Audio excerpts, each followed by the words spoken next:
मैं बात करने वाला हूं पेंशन की। जी हां, एक नई पेंशन योजना 2004 से लागू है और एक पुरानी पेंशन योजना थी जिसके तहत जो कर्मचारी आज भी आते हैं वो अपनी आखिरी तनख्वाह की आधी रकम बतौर पेंशन, बतौर सुरक्षा कवच पाते हैं। यह उनके बुढ़ापे का सहारा होता है। किसी का भी, सबका बुढ़ापा आएगा, हर कर्मचारी का यह उनका सहारा होता है, बुढ़ापे की लाठी। और इस पर कई महीनों से एक राजनीतिक जंग चल रही है। विपक्षी खेमा पुरानी पेंशन लागू करता घूम रहा है। अपने द्वारा शासित राज्यों में 5 राज्य आ गए हैं अब इसकी जद में। छत्तीसगढ़ हो, राजस्थान हो, झारखंड हो, पंजाब और हिमाचल प्रदेश, यहां पर पुरानी पेंशन योजना को बहाल कर दिया गया है। हिमाचल प्रदेश के चुनावी नतीजों ने यह भी बताया कि जिस राज्य में सरकारी कर्मचारियों की तादाद अच्छी खासी है, और हिमाचल में लगभग कहा जाता है हर घर में कोई ना कोई एक सरकारी कर्मचारी है, तो वहां पर यह चुनावी नतीजे तय करने का मादा दम भी रखती है यह योजना। सरकार लगातार कहती आई है कि यह पुरानी पेंशन योजना जो लागू की जा रही है ना, यह अर्थव्यवस्था का बेड़ा गर्क कर देगी। और जो एनपीएस के तहत पीएफआरडीए के पास पैसे हैं, pension fund and regulatory development authority जो है, अब यह पैसा वापस नहीं दिया जा सकता। यह तो फंड में लगा दिया। तो राजस्थान में 35,000 करोड़ जो वहां के कर्मचारियों का पीएफआरडीए के पास है वो वापस नहीं मिलेगा।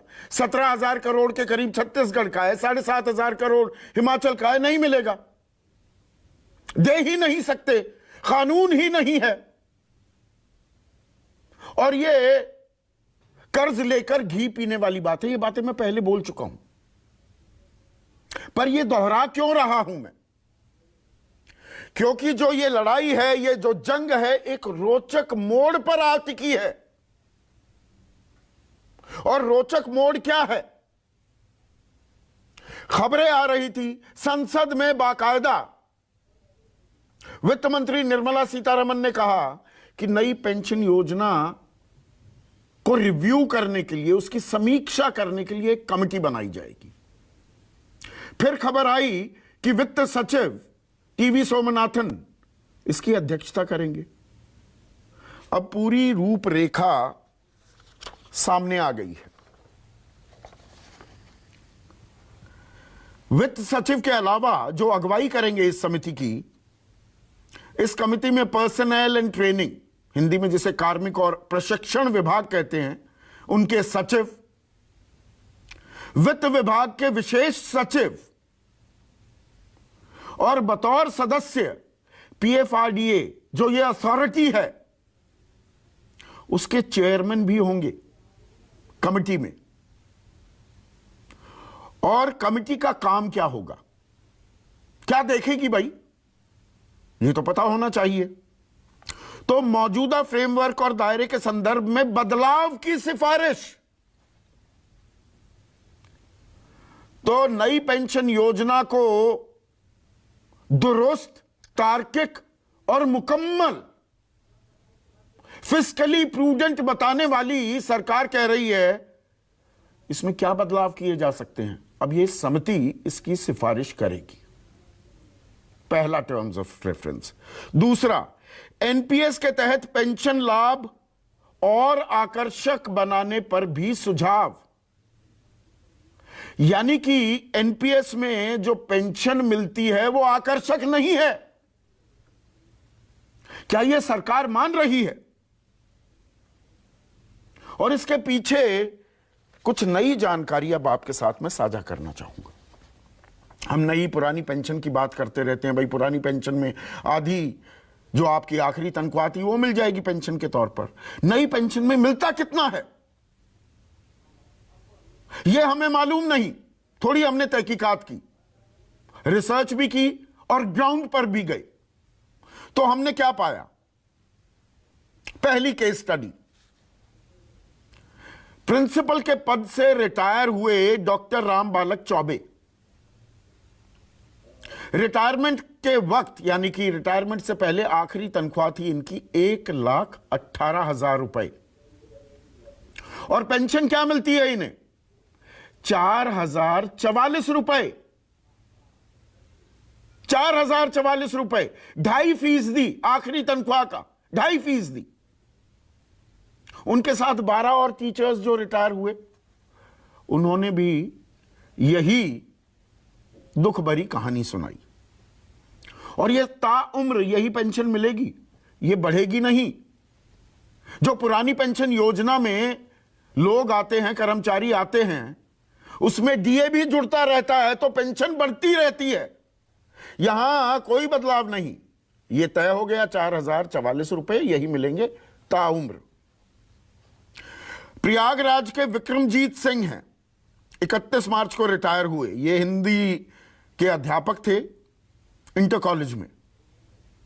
इनका वेतन था 83,000 रुपए।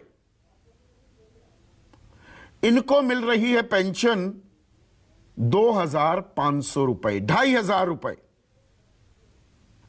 जिनकी 70,000 थी उनको भी 2,500 मिल रहे हैं। यह भी हमने पाया जब हम जमीन पर उतरे।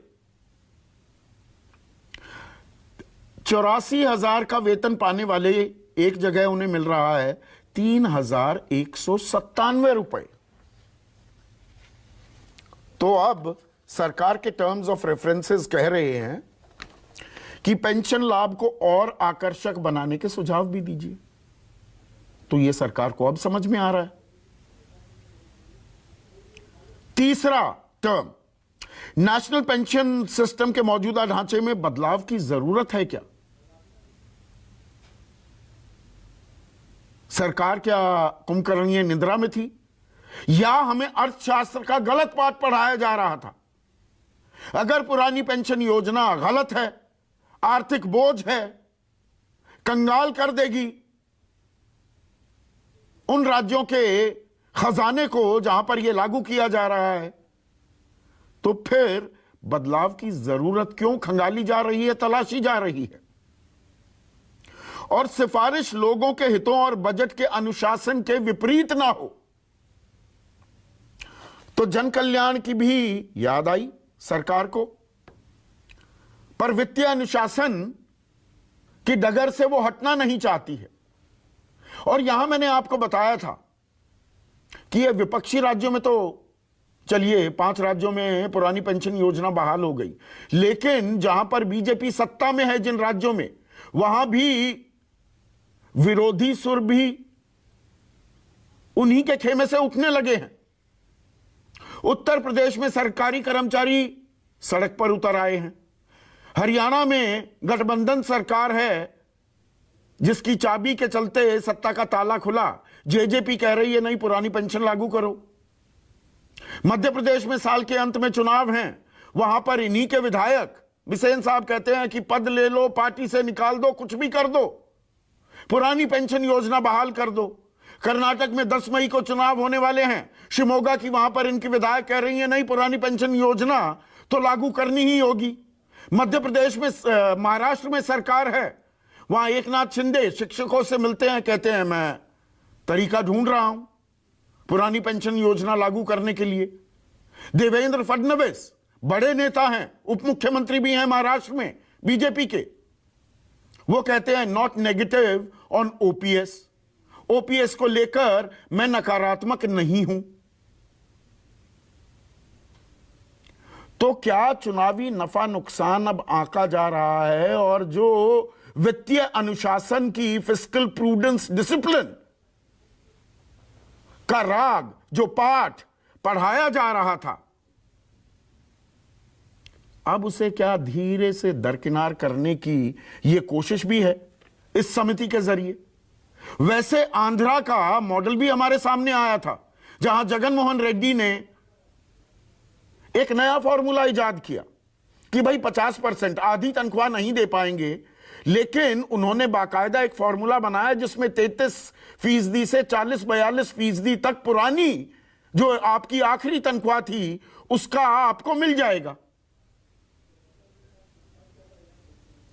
तो ये आंध्रा के मॉडल पर सरकार जाती दिख रही है केंद्र सरकार, या पुरानी पेंशन करनी ही पड़ेगी, या ये एक ट्रायल बलून भी फ्लोट किया जा रहा है। और समिति कब देगी, कब 9 मन तेल होगा, कब राधा नाचेगी, कब सिफारिश देगी, कब उन्हें अमल में किया जाएगा या स्ट्रेटेजिकली टाइम किया जाएगा चुनाव के साथ कि देखिए ये हम कर देंगे, एक बार और बटन दबा दो हमारे हक में।